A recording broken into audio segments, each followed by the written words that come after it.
Welcome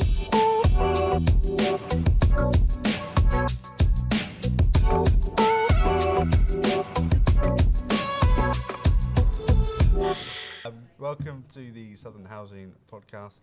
We're joined today by members from our financial inclusion team here at Southern Housing. We've got Clare and Arlene today. Thank you so much for joining. Obviously, with budgeting and money habits, it's a huge part of our lives and something very important for our residents, especially if we look at the context of what we're living in today. The cost of living is still very much a big issue for a lot of us. Money is tight out there. So I think would be a good place to start with you, Clare, is why do good money habits matter so much?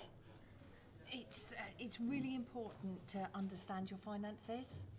Lots of people will often say, oh, I'm not very good with money, without actually understanding why they're not very good with money. Money, we all want more of it. Of course we do. Of course. But it's part of our day-to-day life is, you know, we spend, our expenditure increases, especially at the moment. One of the things that the financial inclusion team look at with our residents is how we can maximise their income, what we can do to help them, how we can support them with managing the income that they do have. And ultimately, the aim is for them to pay their rent and sustain their tenancy. You know, the main part of our role is working directly with residents. Sure, yeah, that's brilliant. And Arlene, just going off what Clare said about with helping our residents, have you had to come across some really nice kind of resident case studies or stories you've seen where the services have been able to help in their lives? Absolutely. So, as Clare said, the financial inclusion team look to support residents to be able to afford rent as a priority and other expenditure. But what we do is it's about building financial resilience. That's really the core essence of what we do. And a really good example of that is one of our FIOs, Financial Inclusion Officers, Stephanie. She was with a lady the other day, and the resident was really struggling. She was of pension age, she was getting her state pension, a small work pension, and but she had been paying her own rent. She'd been contacted by customer accounts because her rent account was in arrears, and obviously she was very stressed. She thought she was going to lose her home. And when Stephanie went through her income and expenditure with her, then realised that actually she could be getting help. She'd be getting help through housing benefit. So she has started the process of claiming housing benefit, which means she will have full entitlement, and she would have had full entitlement for at least the last 3 to 4 years. And the resident just couldn't believe that actually she'd been struggling all of this time, trying to make ends meet, doing without food, heating, and other essential items to meet her rent. She hadn't really necessarily flagged up on our system because it took a while for the arrears to start coming on, because she was kind of managing, but it just got to the point then there was no savings, there was nothing left, and that's why then she went into arrears. So I mean, that is many of it's one of the many same stories that people don't know what support and help is out there. They may think that they don't qualify for it, and it's our job then to look to see, well, actually, what is the income? What actually is it that we can support you with? What other income could you be entitled to? And that's the same, for people out of work, but also in work, because there's in-work benefits too, and people just don't realise, and that's what we're here to do. I think let's kind of bring it back now about budgeting and some tips you guys might have for residents. So just be good to hear if you've got any kind of tips for creating a budget and maybe what a budget is that our residents can kind of take home with them. And, 100%. What is a budget? Where do you start? Yeah, it's a big question. Basically, the way that we sort of describe it to residents is it's about a process of creating a plan to look at how you spend your money and how to, why is it important? A budget is important to see where your money's going so that you can help yourself prepare for all eventualities, and basically it will give you financial freedom. You know, it impacts every area of our life. Those unexpected bills that crop up when you don't necessarily have some kind of sorry. When you don't have some kind of extra pot to help with, that can be really difficult. So it's about creating good money habits and understanding your finances, because it can impact your well-being. Yes, you know, very true. debt is one of the leading causes of, you know, mental health impacts on mental health. So, you know, as part of our role, we look at what we can do to support people to create a budget. So one of the main things is to basically look at every piece of income that you have, all of your income sources. Sometimes you might be doing things that you don't realise necessarily because it's £10 here or, you know, but actually every income source that you have goes to create your budget. It's then about looking at all your expenditure. Over a year, your expenditure can change dramatically. Your utilities in the summer are far less than they are in the winter. So, you know, there's hints and tips to do it, but to look at an overall budget, you need to really take the time to deep dive it. Spend some time. There's, you know, lots and lots of ways that you can old school it, go back to a pen and paper, Of course. or you can, lots of banking apps have ways to use it. Create an Excel spreadsheet. There's lots of resources available online. It's about being realistic. You know, if your budget fails, if you spend money, look at where you're spending money. If you're spending money on things, you know, some things are necessary. Sometimes that coffee's really important. Is that coffee every day really important? Not necessarily. Can you make small differences to help yourself? And it's not about judgment. It's not about judgment of where you're spending your money. It's about making things work for yourself. If, you know, having a realistic goal.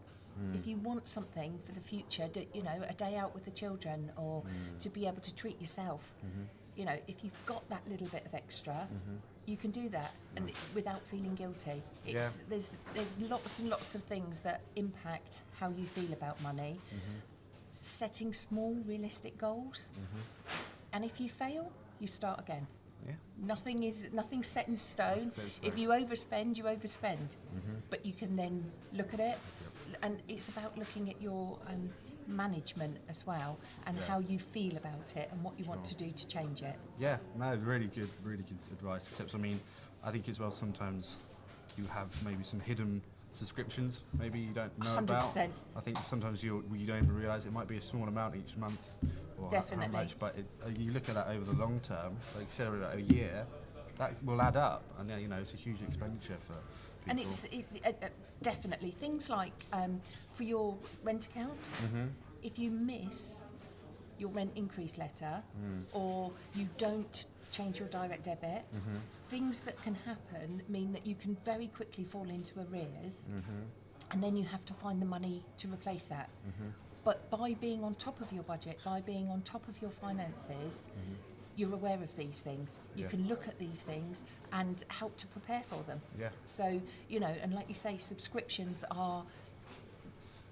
How many times do people set up direct debits for charities that are great when you're in a position that you can afford it, but that if your financial position changes, that's not always affordable.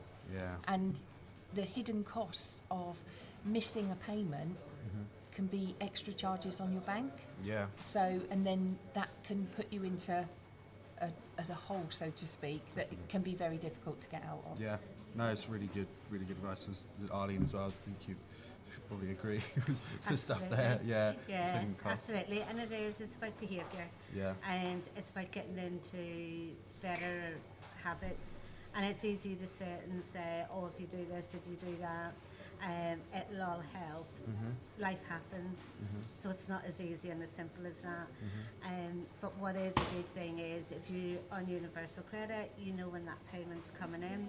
So in advance of that payment, as Claire said, you can write down what you're going to be paying in bills, work out how much it is on a weekly basis that you need to be buying food or topping up meters. So then you know then what other money is available out of that. And the financial inclusion team work with residents to ensure that their income covers their costs, so they're not always in a deficit.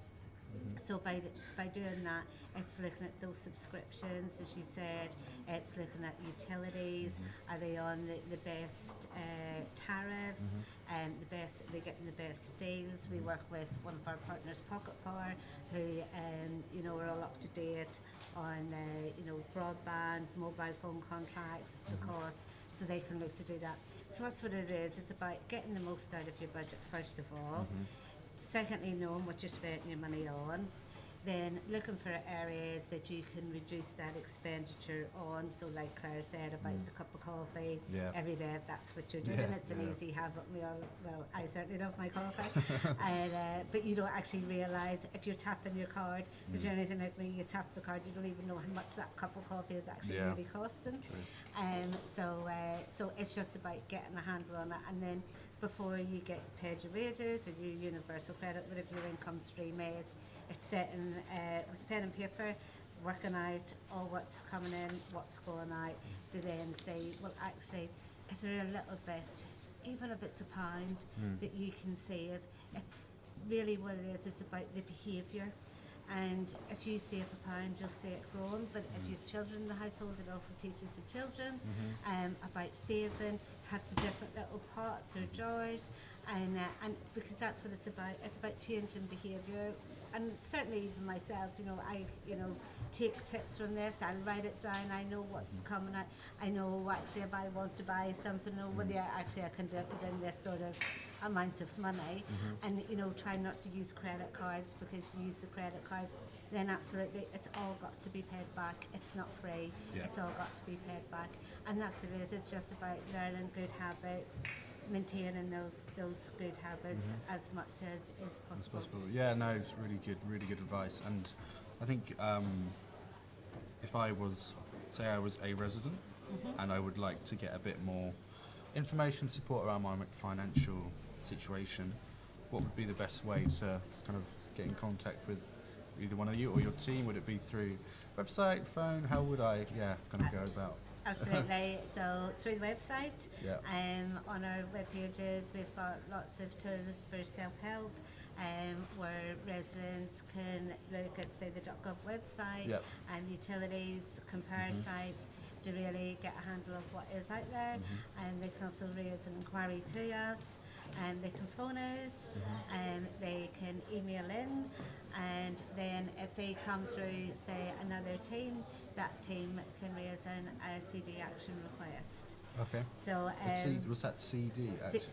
Customer dynamics. Oh, customer dynamics. Yeah. So an action request. Okay. Then obviously if it's from an internal team. Okay. And then it gets picked up. Our SLA is 3 working days, and so quite a quick turnaround. So within that 3 days of receiving it, a phone call will be made in the very least to the resident. You guys are obviously very passionate about your job. It's really inspiring to see, and just really proud to have colleagues like you working in Southern Housing. What do you think does kind of drive you and give you that passion to help our residents today? For myself, it's making a difference. It's seeing sometimes that you can really change somebody's life. Working within the independent living schemes that we have, sometimes you have people come in from homelessness. That is across all tenures, but within the independent living, you have people who come in sometimes who have been referred from the local authority who have absolutely nothing. It's about what we can do to help them, to set them up generally with benefits if they're not working, putting them in a safe and secure home, but ultimately sustaining their tenancy, because there's been a lot of people who come from various avenues into Southern Housing. We have access to grants that we can look at. Lots of them have to be applicable to the person's situation, but to get them goods for their properties, and just seeing somebody have a safe home is is just the reward. And again, another big element of part of our work is people who have had to take time off work because of illness or disability, or and it's a massive lifestyle change. So being able to give them the information, you can apply for disability benefits, making those applications, and seeing them be able to afford things and be able to get the things that they need to make them be able to live within their homes and have a standard of living that they possibly couldn't have had without that entitlement to that money. Yeah, that's fantastic. Yeah, that's really nice. And then Arlene, is it similar? You're obviously very passionate as well about this role. Yes, a lot there of what Claire said. The first reason I started to do this type of work, back then, many moons ago, it was a welfare benefit advisor, and my thing was that I had been through the homelessness process as a single parent with a young baby. I didn't know what help and support was out there. I took of what I was being told, say, by the homeless department, not realising actually what I was being told wasn't correct. And then as time sort of moved on, I then started to realise that obviously, yes, there is help and support, and I thought actually this would be something I'd really like to do. So my thing has always been about injustice. So I don't like anybody getting wrong decisions and then accepting those wrong decisions, not knowing that something can be done about that. So there's that. But also, more importantly, is that people have information. So our residents have information. They know what support and help is out there. They may not need it today, they may not want it today, but they know that it's there. And then when they're ready, they can then contact us and they can get that help and support to be able, as Claire said, to sustain their tenancy. That's what it's all about. At the end of the day, we're a housing provider. We need to have the rent money coming in, and it's about being able to afford that and sustaining that tenancy, and as I said, building financial resilience, because nobody needs to struggle on their own. If we can't help, we can refer externally, say for specialist debt advice, so we can help in other ways, even if it's not directly from our team. We will look to help in whichever way that we can and get that help and support. Yes, obviously, as we mentioned at the start, the cost of living we're still in at the moment, it's obviously a tough time for a lot of our residents out there. Have you seen a kind of rise in cases with your team, or is it kind of quite consistent across? Yes, we have seen an increase with the integration and the building of CD and making CD more relevant to the work that we do. So once we integrate it, and with all the CD changes, we report in slightly different ways to what had previously been done. So it's all streamlined now, so the figures all match. So it's a little bit different to say, like compared to last year, the referral numbers have gone up, and the number we've engaged with has gone up because we're recording in a slightly different way. But most certainly for the number of cases open across the team, for the workload, the capacity issues across teams and regions, most certainly it has increased. Our income generated, which is for welfare benefits, so that would be work from new claims, mandatory reconsiderations, tribunal representations where we do the appeals. So with all of that skilled work, so we record our outcomes. So our outcomes at the moment is sitting around about the 7 million mark, and that is money directly to residents, into residents' pockets, and it's also money directly into rent accounts as well. So when we look at the outcomes, we can see that actually, yes, there's a lot more work going on. Yeah. When we know that actually, in particular, London, which is 50% near enough of the stock anyway, so we're always having to sort of firefight the London referrals, and then they get picked up by other parts of the team. Absolutely. God, what else can I say? I think that might be about it. Yeah, maybe. Tell Claire about the... You can cut that up. Yeah, so each of the FIOs carries their own individual caseload. Okay. So is that Financial Inclusion Officer? Yes. FIO. Okay, sorry. that's fine. Yeah, no. So Each of the Financial Inclusion Officers carries their own caseload. Okay.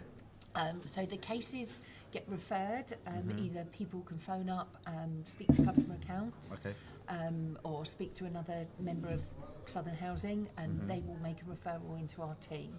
So what happens is the team will make direct contact with them. Now, engagement can be tricky because lots of people don't necessarily want to share their information. Lots of people feel that they don't necessarily need to give all the information. There are a number of reasons why people don't feel comfortable giving that. We work very closely with domestic abuse. If a housing officer especially comes across a case, then we will work with those people to look at what we can do to support them. Then once we have the case and we've built a rapport, we do have the ability to home visit. So when we home visit, what we do is we assess someone's vulnerabilities and their capability to be able to manage online. Because obviously with high caseloads, if you're not going out visiting, you can get through more work. But obviously not everybody is comfortable online or able to send information electronically or even to be able to understand electronic communication. So that's really important that we look at the ways we can video call people. We can, some people don't feel comfortable with people going into their property, so we can meet them in a coffee shop or a library. And we build that rapport with them so that they feel comfortable. Obviously, everything is completely confidential, and we adhere to GDPR and everything else. We do ask people to complete a permission to share. That is essential for us to be able to talk to local authorities and things. But as the financial inclusion officers will explain when they get somebody to sign that information, that we will only contact the people that we tell them that we're going to contact. So, for example, somebody may present with a utility debt that is very expensive and costing them a lot of money. After investigation, after talking to them, we may find, well, you're actually on sick from work. Have you made a claim for universal credit? You're entitled to some extra money to help pay your rent. So often a case isn't what it presents as, and it, so we look at the whole picture. We look at what we can do, and often, there'll be times when the case is closed, we've done everything for them, and then they have a change of circumstances, or something happens with their claim that they don't understand, so they will then self-refer back into us. So a resident, for example, may have older children living in the property, and their situation may change, whereby that they need to claim benefits, and they look at a way that they're claiming benefits, and then, well, this doesn't work. I don't understand why I've got this. Well, the team are experts in benefits and be able to look at that and identify, actually, this is because potentially you have a non-dependent, so somebody over the age of 21 living in the property. So therefore, you have a deduction from your claim. So it's about talking through and explaining. One of the areas that we have a lot of this is with pensions, people who reach pension age, because as the example that Arlene gave, especially people who receive state pension and a small independent occupational pension, they then think that they potentially don't have an entitlement to any other benefits. That's not always the case. It's a really simple calculation, but if you don't understand the background behind the calculation, it's very complicated. But actually, it's not about, well, I can't get anything. Sometimes you can get a proportion of payment. So sometimes you may have an entitlement to a shortfall payment. So what would happen is the team would look at your income, look at your entitlement, and then possibly help you to cover the rent by setting up an affordable direct debit for that proportion. So you know, it's about working with all the different teams within the organisation, the housing officers, the visiting officers, the you know, the independent living staff, so that we can provide the best service to ensure that everybody understands what's going on, and ultimately we can pay the rent. Yeah, no, that's fantastic. Yeah, bit of a left field question here. Final question for you both now. If financial inclusion, if your team could be an animal, what animal do you think you would be? A lion. Lion, A yes, lion, I'd both go with the lion. Okay, nice. Why lion? That's a very strong animal. Well, Absolutely. King of the jungle. King of the jungle. and I think that fierce, Yeah. as in Courageous. from both sides, because if you're struggling with your finances, Yeah. it's frightening. It's scary. It's true. But it's also really empowering when you manage your finances. Yeah. When you have a hold on your finances, and you know, when an unexpected bill comes in. And you're not floored by it, because you do have a little bit of a safety net. Yeah. That can be so empowering and can be the spur to keep you going. Yeah, it's a confidence it will give. Yeah, definitely. Yeah. Absolutely, and you know, if you actually think about the lion, you know, it'll show tenderness to its young. It's a protector. Yeah. You know, it's many different things. Yes, it has that loud roar, and actually it does cover a lot of aspects of our work, because we are nurturing to a certain degree. We're not creating dependency, but what we're doing is we're saying we are here, we can support, we can get you back on track, and we will continue to work with you until you're confident you've built that financial resilience. And equally, when decisions are wrong, say DWP decisions are wrong, we're confident, we're competent and skilled, so we know actually we can fight your corner here, and we can get you the right decision, and we can take it all of the way. So I guess that's the roar. Nice. Yeah. And we'll always champion the work that we do, and as I said, work with residents, because at the end of the day we're here to support residents in sustaining their tenancies, and that's what we want. To do evictions cost the business more money, and through court costs and everything that brings, and also void costs. So for us, it's about maintaining those tenancies. Brilliant. Yeah. Well, Claire, Arlene, thank you so much for joining. Thank you It's very been really much pleasure indeed. talking to you, learning more about the team. For more tips and information, please visit our Southern Housing website, where we have an article on budgeting for residents, and also keep an eye out in the latest edition of Shine magazine, because there'll be the budgeting tips in there as well. Thank you so much for listening to the Southern Housing Podcast. Thank you very you. much. Thank you very much.